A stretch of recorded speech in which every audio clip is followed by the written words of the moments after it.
Hello friends, welcome back to your own YouTube channel स्वस्थ रहें। दोस्तों, स्वस्थ रहें चैनल पर आप सभी का तहे दिल से स्वागत है। दोस्तों, इस वीडियो में हम बात करेंगे अर्थराइटिस यानी जोड़ों के दर्द का इलाज। दोस्तों, जैसा कि आप जानते हैं, अर्थराइटिस यानी जोड़ों के दर्द में काफी परेशानी का सामना करना पड़ता है मरीज को। उनको इतना ज्यादा हौसली पीड़ा होती है, उनका पैर खड़ा नहीं हो पाता। वो यहाँ तक कि जो बाथरूम फ्रेश होने के लिए भी नहीं जा सकते, बहुत उनको प्रॉब्लम होता है, बहुत ज्यादा दर्द रहता है। और वो दर्द क्या होता है, शिफ्ट होते रहता है अर्थराइटिस में। और आपको जानकर हैरानी होगी, इसमें दर्द के साथ साथ बुखार भी रहता है और रोगी काफी विचलित रहता है, काफी परेशान रहता है। इस वीडियो में हम बात करेंगे इसके डायग्नोसिस यानी इसके टेस्ट के बारे में, जो हम कैसे पता करें जो हमें अर्थराइटिस हुआ है या नहीं हुआ है। फिर इसमें हम वो कौन सी दवाइयां हैं जिसको लेने पर अर्थराइटिस पूरी तरह से ठीक हो जाता है। साथ ही साथ क्या इसके लिए एक्सरसाइज की भी जरूरत पड़ती है, यानी किसी फिजियोथेरेपिस्ट के पास भी जाने की जरूरत पड़ती है, इसकी भी बात करेंगे। और साथ ही साथ सहायक चिकित्सा यानी आयुर्वेदिक ट्रीटमेंट की भी बात इसमें हम साथ में करेंगे। तो दोस्तों, बने रहिए इस वीडियो के साथ। कृपया वीडियो को अंत तक देखते रहें और इस वीडियो में आपको बहुत ही अच्छा लगने वाला है, बहुत ही सीखने को मिलेगा। यानी आप भी सीखोगे, हम भी सीखेंगे। तो चलिए शुरू करते हैं वीडियो। दोस्तों, अर्थराइटिस में जैसा कि मैंने बताया, इसमें पेन रहता है, मतलब दर्द रहता है ज्वाइंट पे। यानी ये जो ज्वाइंट है ना, यहाँ पे ज्वाइंट हो गया, और ये देख रहे हैं फिंगर में, यहाँ पे ज्वाइंट हो गया, ये ज्वाइंट हो गया, ये ज्वाइंट हो गया, यहाँ पे ज्वाइंट हो गया, पैर का ज्वाइंट हो गया, यहाँ की पैर की उंगलियों का ज्वाइंट हो गया, यानी पैर की उंगलियों पे ज्वाइंट, यहाँ पे असहनीय दर्द होता है, पैर ठीक से उठ नहीं पाता, फ्रेश होने जाने के लिए, बाथरूम जाने के लिए, नहाने के लिए काफी दिक्कत होती है। और दोस्तों, गर्मियों में तो ये रोग तो उतना परेशान नहीं करता है, लेकिन अगर सर्दियों में किसी को हो जाए तो काफी तकलीफ देह होता है, क्योंकि ये रोग अक्सर देखा गया है, सर्दी बढ़ने पर ये रोग भी बढ़ता है और दर्द भी बढ़ता है, पीड़ा भी बढ़ती है। वही गर्मी से इस ऐसे रोग को आराम मिलता है। सबसे पहले हम अर्थराइटिस के टेस्ट के बारे में पता करेंगे, वो कौन सी टेस्ट है, यानी डायग्नोसिस क्या है इसका। तो इसके लिए हमको सीआरपी टेस्ट सबसे पहले करवाना होता है, यानी सीआरपी टेस्ट करवाना होता है पहला। दूसरा, आपको जो है आपको यूरिक एसिड का टेस्ट कराना होता है। तीसरा, आपको एसो टाइटर का टेस्ट करवाना होता है। आपको चिंता करने की जरूरत नहीं है, मैं सारा बैकग्राउंड पे टेस्ट का नाम डाल दूंगा, आप तो बस सुनते रहिए उसको। तो पहला जो मैंने एसो टाइटर टेस्ट बताया था, सीआरपी टेस्ट बताया था। दूसरा, यूरिक एसिड का टेस्ट बताया था। तीसरा आपको जो है एसो टाइटर का टेस्ट करवाना होता है। चौथा, आपको कंप्लीट ब्लड काउंट यानी सीबीसी का टेस्ट करवाना होता है। और जरूरत पड़ने पर डॉक्टर एमआरआई का भी सलाह देते हैं, एक्सरे का भी सलाह देते हैं, यहाँ तक कभी कभी अल्ट्रासाउंड का भी सलाह देते हैं डॉक्टर, इसको समझने के लिए, इस बीमारी को पता करने के लिए। और दोस्तों, ये बीमारी में काफी कॉन्शियस रहना होता है, परहेज का भी ध्यान रखना होता है। तो ये जितने टेस्ट मैंने बताया, डॉक्टर कंडीशन के अनुसार 2-4 टेस्ट और भी करवा सकते हैं, ये कंडीशन पे डिपेंड करता है, क्योंकि उनको डिटेक्ट करना होता है। क्योंकि आप जानते हो, अर्थराइटिस और गाउट यानी गठिया और ऑस्टियोपोरोसिस काफी मिलता जुलता रोग है। तीनों में ही पेन रहता है, साइटिका उसमें भी पेन रहता है, लेकिन इस सब में अलग अलग कुछ डिफरेंस है। तो हम सिर्फ इसमें अर्थराइटिस की ही बात करेंगे, यानी जोड़ों को दर्द के बारे में बात कर रहे हैं इस वीडियो में। तो दोस्तों, ये तो रह गया टेस्ट, यानी मैं एक बार और रिपीट करवा देता हूँ उसको। आपको सीआरपी टेस्ट करवाना होता है, आपको यूरिक एसिड टेस्ट करवाना होता है, आपको एसो टाइटर टेस्ट करवाना होता है, आपको ईएसआर इरेथ्रोसाइट सेडिमेंटेशन रेट यानी ईएसआर टेस्ट भी करवाना होता है। कंप्लीट ब्लड काउंट का भी टेस्ट यानी सीबीसी भी करवाना होता है। और जरूरत पड़ने पर मैंने बताया, एमआरआई, एक्सरे, अल्ट्रासाउंड भी करवाना होता है। वो डॉक्टर पे डिपेंड करता है, डॉक्टर और भी टेस्ट करवा सकते हैं। हालांकि ये जो मैंने टेस्ट बताया, शुरू के जो मैंने 5 टेस्ट बताया, उससे ही पता चल जाता है। अल्ट्रासाउंड, एक्सरे और एमआरआई की जरूरत बहुत पेचीदा केसों में ही होती है। अब दोस्तों, हम बात करेंगे वो कौन सी दवाइयां हैं जिसको यूज करने के बाद रोगी ठीक होने लगता है।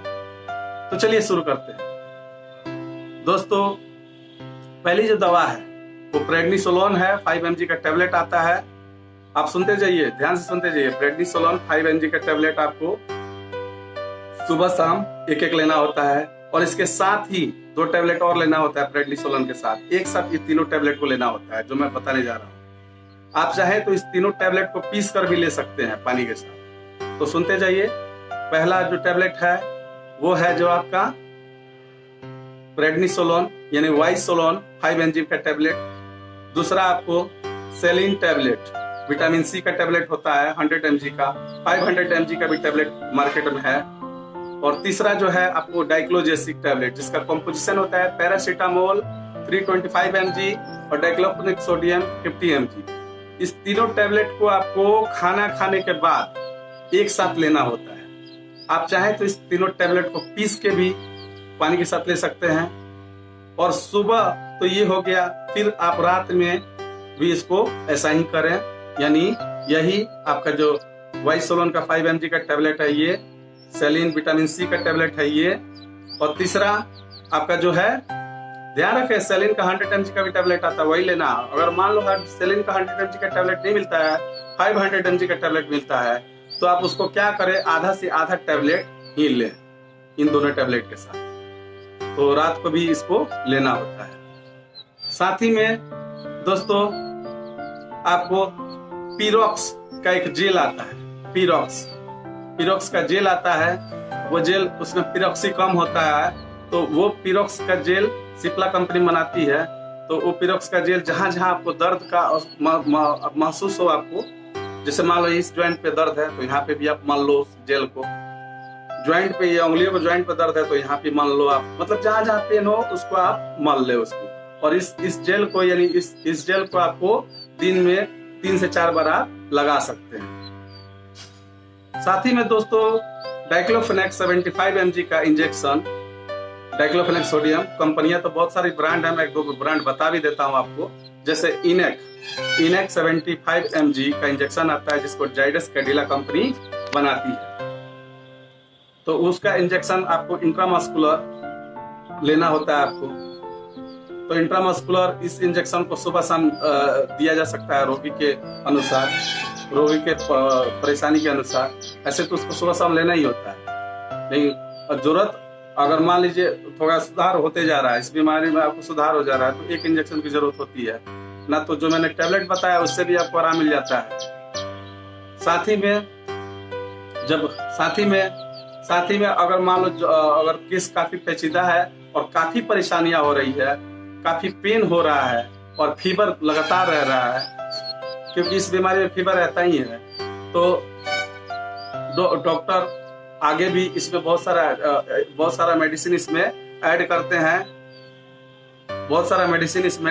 हैं। जैसे आपको हो गया केनाकॉट इंजेक्शन, एक इंजेक्शन आता है केनाकॉट का। उस इंजेक्शन को डॉक्टर इंट्रा आर्टिकुलर भी लगाते हैं, यानी जो जोग है, सपोज दैट यहाँ पे हाथों पे इस जोग पे प्रॉब्लम हो रहा है तो यहाँ पे डायरेक्ट ज्वाइंट में इंजेक्शन देते हैं डॉक्टर। ये रोगी के पेन पे डिपेंड करता है। और इंट्राडर्मल भी देते हैं इंजेक्शन, यानी त्वचा में भी इंजेक्शन देते हैं, ये त्वचा स्किन में भी इंजेक्शन देते हैं। साथ ही साथ इंट्रामस्कुलर भी देते हैं। तो ये केनाकॉट का जो इंजेक्शन मैंने बताया, ये डॉक्टर वो परेशानी के अनुसार देते हैं, आर्थराइटिस के परेशानी के अनुसार देते हैं जी। तो ज्यादा ही तो पेन नहीं हो रहा है ना। तो ये तो हो गया एलोपैथिक ट्रीटमेंट हो गया कंप्लीट। साथ ही में आपको फिजियोथेरेपिस्ट के पास भी जाने की जरूरत होती है। वही जो एक्सरसाइज करवाते हैं ना फिजियोथेरेपिस्ट डॉक्टर जो होते हैं, तो आपके परेशानियों के अनुसार वो आपको एक्सरसाइज की सलाह देते हैं। तो आपको रोज पर डे जाकर वहाँ पे एक्सरसाइज करना होता है डॉक्टर के अंडर। और इसमें आप जितना मतलब घर पे भी आप थोड़ा एक्सरसाइज करते रहो, पैर का जो मूवमेंट है, हाथ का जो मूवमेंट है करते रहो, पैर का मूवमेंट भी करते रहो ऐसे, तो उससे आपको काफी आराम मिलता है। अगर आप एक जगह रहेंगे तो आपका बॉडी स्टिफ हो जाएगा, आपको काफी परेशानी होगी और उससे पेन बढ़ेगा। इसीलिए इसमें मूवमेंट बहुत जरूरी है, एक्सरसाइज इसमें बहुत जरूरी है। तो आप चलते फिरते रहें, बैठे नहीं। हम जानते हैं प्रॉब्लम होगा, लेकिन इस दवाइयों को लेने के बाद तो आपको उतना परेशानी रहेगी नहीं। तो इस क्रम में आप जब ये करेंगे, और साथ ही साथ कुछ सहायक चिकित्सा है, मैं आपको बता देता हूँ। आयुर्वेदिक ट्रीटमेंट भी इसका उपलब्ध है। तो आयुर्वेदिक में ट्रीटमेंट में क्या होता है, जो घी की खिचड़ी को रात में खिलाया जाता है रोगी को। जी हाँ, घी की खिचड़ी को खिलाया जाता है।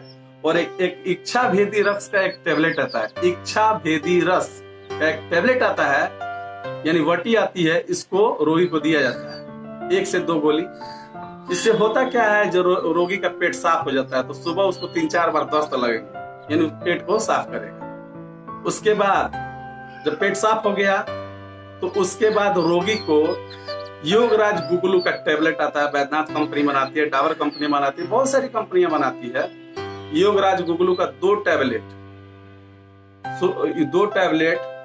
रोगी को दिया जाता है। और इस रोगी को अगर आप महारसना यादि क्वाथ एक आता है, बैद्यनाथ कंपनी बनाती है, बहुत सारी कंपनियां बनाती है। मैं किसी एक पर्टिकुलर कंपनी का नाम नहीं लूंगा, आप जो भी अच्छी कंपनियां उसी का ले आए। तो महारसना यादि क्वाथ एक आता है, महारसना यादि क्वाथ। इस क्वाथ लिक्विड फॉर्म में होता है, यानी लिक्विड में होता है, ये तरल पदार्थ में होता है। तो इस रसनावादी क्वाथ के साथ ही योगराज गुगलू का 2 टैबलेट सुबह शाम आप लें। इससे भी आपका जो अर्थराइटिस कंट्रोल रहता है, आपका दर्द ठीक हो जाता है और धीरे धीरे अर्थराइटिस पूरी तरह ठीक हो जाता है। दोस्तों,